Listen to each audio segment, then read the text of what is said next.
उद्धव ठाकरे आणि राज ठाकरेंच्या हातमिळवणीबाबत मनसेच्या अनेक नेत्यांची नकार घंटा. ठाकरे मुख्यमंत्री असताना मनसैनिकांवर दाखल झालेल्या गुन्ह्यांची संदीप देशपांडेंकडून आठवण.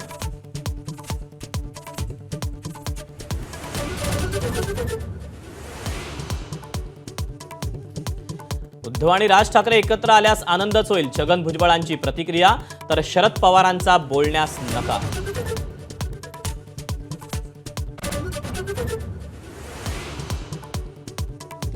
उद्धव ठाकरेंच्या महाराष्ट्र हिताच्या अटीत भाजप येत नाही, संजय राऊतांनी पुन्हा एकदा डिवचलं.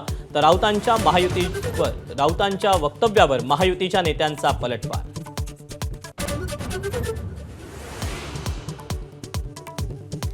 माझ्या दृष्टीनं वैयक्तिक मित्र वगैरे विषय संपला. राज ठाकरेंबाबत बोलताना आशिष शेलारांचं मोठं वक्तव्य. दुरावा वाढल्याच्या चर्चांना उधाण.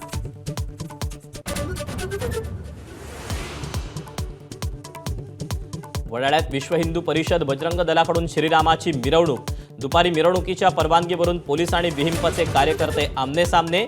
सौम्य लाठीचार्जची घटना. संग्राम थोपटे 22 एप्रिलला हातात कमळ धरणार. कार्यकर्त्यांशी संवाद साधल्यानंतर निर्णय. काँग्रेसनं अनेक वेळा डावलल्याचा थोपटेंचा आरोप.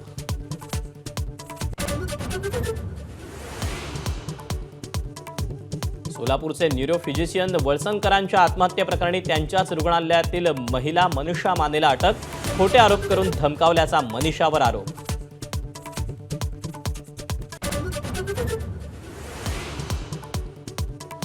पुण्यातील गर्भवती मृत्यूप्रकरणी दीनानाथ मंगेशकर रुग्णालयाबरोबरच इतर रुग्णालय देखील रडारवर. तनिषा भिसेंवर उपचार झालेल्या सर्व रुग्णालयांना नोटीस पाठवणार. महिला आयोगाच्या अध्यक्षा चाकणकरांची माहिती.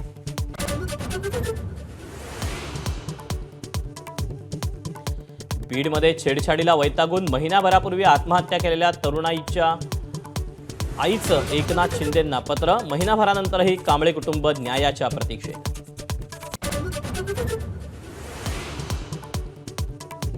अकोल्याच्या उगवा गावात दुष्काळाचा अत्यंत भेसूर चेहरा उघड.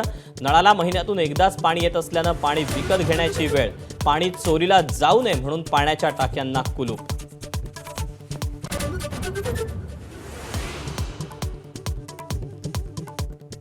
विदर्भाचा पारा वाढला. चंद्रपूर आणि अकोल्यात पारा 44 अंशांपार, तर गोंदियातही 42 अंश सेल्सिअस तापमानाची नोंद.